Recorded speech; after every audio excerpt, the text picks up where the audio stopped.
Wah, komika yang satu ini jagoan aku nih. Dia ini pintar kayak kata Om Indro. Ya. Tapi terlahir dari lingkungan yang tidak sehat. Tampak tercermin dari kumisnya. Wah. Gersang, panjang, nyambung ke alis. Langsung saja kita panggilkan Dodit.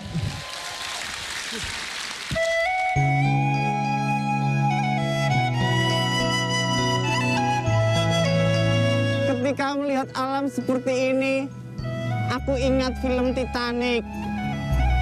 Jack memeluk Rose. Angin berhembus. Tarara, tarara, tarara. Woo! I'm the king of the world. Mas. Ini bukan kutub utara. Kau bantu dayung sini, kita tenggelam ini, cepat. Ini udah. Kau naik perahu tidak bayar, mau king the world apa? Dayung yang kuat, dayung.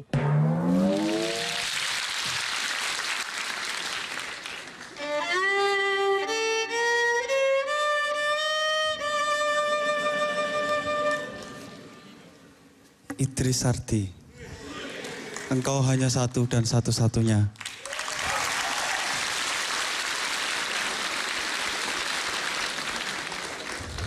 Selamat malam para omnivora. Sudah makan apa hari ini? Dari sekian komik, guys, saya merasa saya adalah komik yang paling berkompeten untuk membahas lingkungan hidup. Walaupun saya guru musik, tapi gelar sarjana saya itu pendidikan geografi.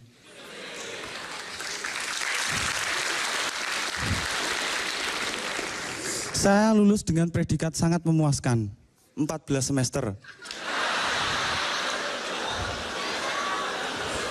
7 tahun, puas saya. 7 tahun itu kalau dijadikan anak, itu sudah TK kelas 0 besar yang tidak naik 1 kali. Lingkungan hidup. Ada 2 unsur lingkungan hidup, ada biotik dan abiotik. Lingkungan abiotik adalah lingkungan fisik yang tidak hidup, terdiri air, tanah, udara. Tapi semua berubah sejak negara api menyerang. Unsur biotik adalah unsur hidup. Dari makhluk kecil tidak kasat mata hingga makhluk besar kasat mata. Artinya dari makhluk hidup mikroskopis hingga makhluk hidup makroskopis. Gokil. Lingkungan hidup mempengaruhi seluruh aspek kehidupan manusia. Dari seniman dipengaruhi, karya-karya seniman dipengaruhi oleh lingkungan hidupnya. Gesang tinggal di lingkungan Bengawan Solo. Lagu yang dihasilkan Bengawan. Lagu keroncong susah ya. Bengawan Solo. Sudah. Gombloh. Lahir di Jombang. Jombang itu lingkungan sawah dan pesantren. Lagu yang dihasilkan lestari alamku, lestari desaku, di mana Tuhanku menitipkan aku. Religius sekali.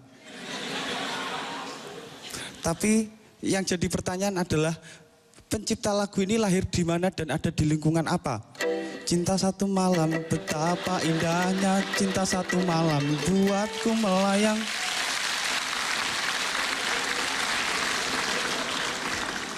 Kira-kira lingkungan apa yang memberikan cinta dalam tempo satu malam? Cie, pesan moral.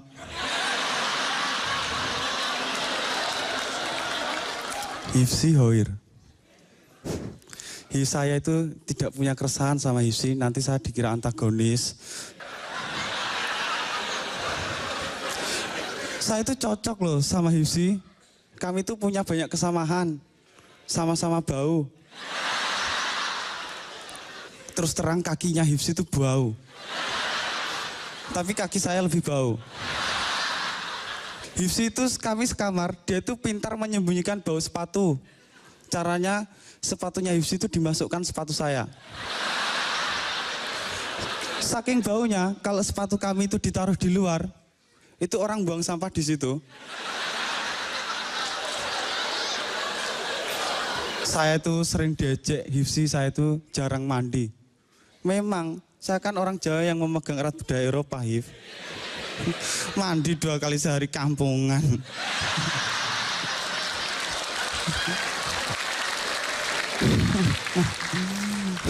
Norak. Saya itu jangankan show gini ya. Saya itu berangkat kerja aja saya nggak mandi kok. Saya mandinya di pom bensin. Airnya lebih bersih. Hifsi itu tidak cocok menjadi presiden. Maaf loh Hif, bukannya saya antagonis. Emang battle itu ya gini. Masa saya nggak boleh marah? Battle man. No. Hifsi itu bicaranya aneh. Kalau dia jadi presiden itu nggak cocok. Selamat malam masyarakat. Dari Sabang sampai Merauke. Saya prihatin akan korupsi. Kalian prihatin gak sih? Iya, kalian. I love you.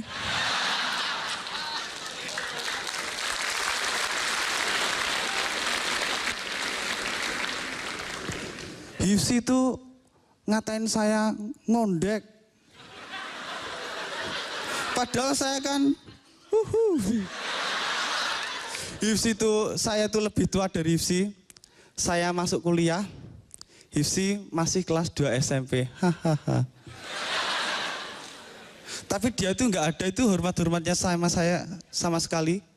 Dia itu manggil saya didodit gitu. Nggak pernah manggil mas atau kakang gitu. Kalau kamu Hif main ketoprak sama saya, main wayang orang, kamu itu manggil saya Kakang Prabu. Rodok tok tok Kakang Prabu, Yonoman. Terima kasih saya Dodit Mulyanto. Selamat malam Dodit. Nggih, Mbak Venirus. Selamat datang kembali. Terima kasih. Ya hari ini agak menemukan lagi Dodit yang sebelumnya yang kita cintai bersama, yang dicintai para follower lo yang berapa jumlahnya sekarang? Udah nama berapa belas ribu? Saya nggak mau sombong Mbak Venirus. Sebut ini nggak sombong, ini kan fakta. Berapa? Kasihan anak-anak followernya. Kasihan yang lain ya.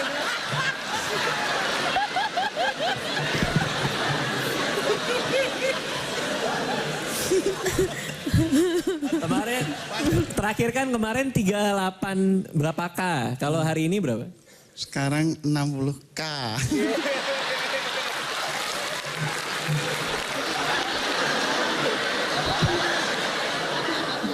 Udah selipet ya.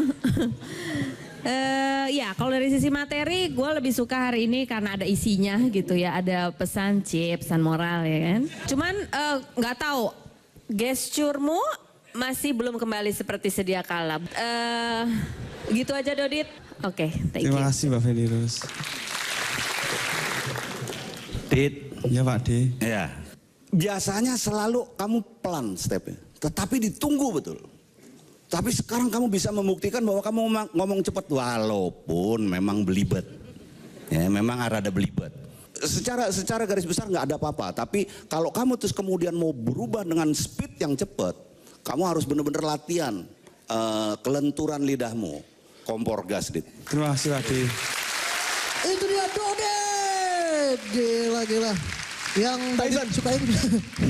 Dodit, kalau you naik motor, kalau dekat jangan naik motor. Buat lebih baik buat jangan polusi di Indonesia banyak. Naik ojek. Kalau punya kaki, harus bersyukur jalan kaki. Jangan pakai motor. Ada kaki buat Terima kasih. bersyukur. Ya. Mas Tisan. Dan setelah ini bakalan ada jagoan gue dari sini. Ya sudah bisa dilihat. Bapak dengan 2 anak. di sini. Yang kalau misalnya dia pulang itu mengedor sambil mabuk. Laksmi, buka pintunya Laksmi. Gitu. Terus abang kancing. Abang udah pulang gitu. Terbuka gini ya Iya. kancing ya. Pokoknya mau lihat tipsi, tapi setelah yang satu ini. Ya. Tetap di Stand Up Comedy Indonesia. Exactly confident. Let's make laugh.